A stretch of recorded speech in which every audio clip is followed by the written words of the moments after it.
여러분 안녕하십니까? 올겨울 대체로 온화한 날씨가 이어지고 있습니다. 새해 첫 주말인 오늘도 평년을 웃도는 기온에 나들이 나온 시민들 많았는데요. 당분간 큰 추위는 없을 전망입니다. 윤파랑 기자입니다. 도심 하천을 따라 산책하는 사람들의 발걸음이 이어집니다. 바람을 맞으며 자전거를 타거나 가벼운 조깅을 하는 시민들. 한겨울 추위는 느껴지지 않습니다. 오늘 부산의 낮 최고 기온은 9.7도까지 올랐습니다. 최근 들어서 오늘이 제일 날씨가 따뜻한 것 같아서 애들 데리고 또 킥보드도 또 타고 싶다고 해서 저희 집 주변에 가장 가까운 공원이 여기라서 이제 식구들끼리 이렇게 좀 기회를 맞아서 나왔습니다. 날씨도 좋고. 지난달 부산의 평균 기온은 7도, 2018년 5.7도, 2017년 3.6도를 크게 웃돌았습니다.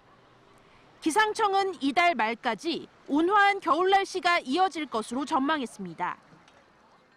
시베리아 북쪽에 강한 바람대가 위치를 하면서 북극에 있는 찬 공기를 중위도 지방까지 남하시키는 것을 저지하고 있기 때문에 올해 겨울은 지금 따뜻하게 보내고 있는 편입니다. 내일은 낮 기온이 최고 13도까지 올라 더 포근한 날씨를 보이겠습니다. 기상청은 월요일인 모레 오후부터 비가 내리기 시작해 사흘 동안 이어질 것으로 내다봤습니다. MBC 뉴스 윤파란입니다. 어제 오후 5시쯤 중구 중앙동의 한 주상복합 건물 신축 공사장에서 불이 났습니다. 불은 2시간 40여 분 만에 꺼졌지만 진화 작업을 벌이던 소방관 1명이 낙상 사고를 입고 병원으로 옮겨졌습니다.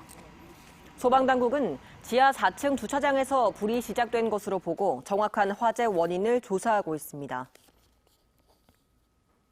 살인죄 누명을 쓴 채 억울한 옥살이를 한 낙동강변 살인사건 피해 당사자 2명에 대한 재심 여부를 가리는 재판이 6일 부산고법에서 열립니다.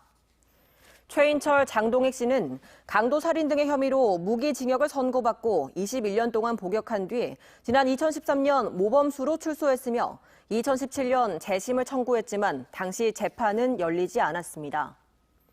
낙동강변 살인사건은 지난 1990년 남녀가 괴한에게 납치돼 여성은 성폭행당한 뒤 살해되고 남성은 상해를 입은 사건으로 지난해 4월 대검 과거사위원회 조사 결과 경찰 고문으로 범인이 조작된 것으로 밝혀졌습니다. 다음은 희망 2020 나눔 캠페인에 성금을 보내주신 분들입니다.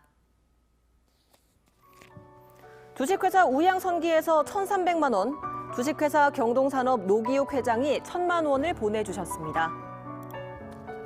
부산교대 부설초등학교 학생과 학부모가 413만 8,660원, 한국정책공원연구원에서 100만 원, 연재 롯데캐슬앤 대시양 입주자 대표 회의에서 100만 원을 맡겨주셨습니다.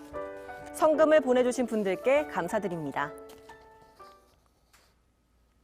이름을 밝히지 않은 한 주민이 어려운 이웃을 위해 써달라며 주민센터에 현금 100만 원을 기부했습니다. 부산 진구청에 따르면 지난해 12월 31일 인근 주민이라고 밝힌 한 노인이 부산 진구 양정이동 주민센터로 들어와 현금 100만 원이 든 봉투를 건넨 뒤 사라졌습니다. 부산 진구청은 기부자의 뜻에 따라 기부금을 한부모 가정 등 복지 소외계층에 전달할 예정입니다. 부산시가 지역 화폐인 동백전의 아이폰 앱 서비스를 시작했습니다. 부산시는 지난달 30일 안드로이드 앱 출시에 이어 아이폰 전용 서비스를 시작해 모든 스마트폰에서 동백전을 발급받을 수 있도록 했습니다. 동백전 카드는 모바일 동백전 앱에서 회원가입 후 발급 신청할 수 있으며 부산 시내 점포에서 결제하면 사용 금액의 6%를 돌려받을 수 있습니다. 주민이 사고나 재난 피해를 보면 구청과 계약을 맺은 회사가 보험금을 지급하는 제도가 잇따라 시행되고 있습니다. 사상구는 올해부터 구민안전보험을 시행하고 최고 1,000만 원 한도에서 화재나 자연재해, 대중교통사고 등의 피해를 보장하기로 했습니다. 지난해 4월 해운대구가 부산에서 처음으로 구민안전보험에 가입한 이후 수영구와 사하구, 서구, 기장군 등의 기초단체들도 구민보험을 시행하거나 시행을 앞두고 있습니다.